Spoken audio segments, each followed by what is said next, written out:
আর একটি আমার দাবি, তাকে আমি ধন্যবাদ জানাই।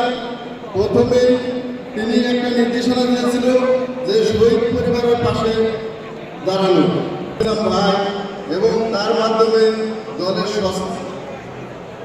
জাতীয়তাবাদী দলের সদস্য সচিব আমাদের সকল শহীদ পরিবারের প্রতি একটা করজোড়ে দাবি এবং শহীদ এবং আহত পরিবারগুলোর প্রতি আপনাদের এ বলে আমি আমার বক্তব্য শেষ করছি। আসসালামু আলাইকুম।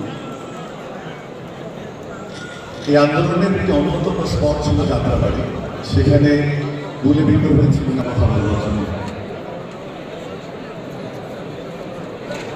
আমার অন্তরের অন্তঃস্থল থেকে জানাই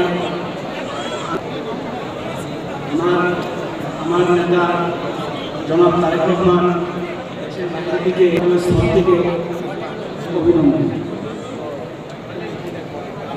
আমি বক্তব্য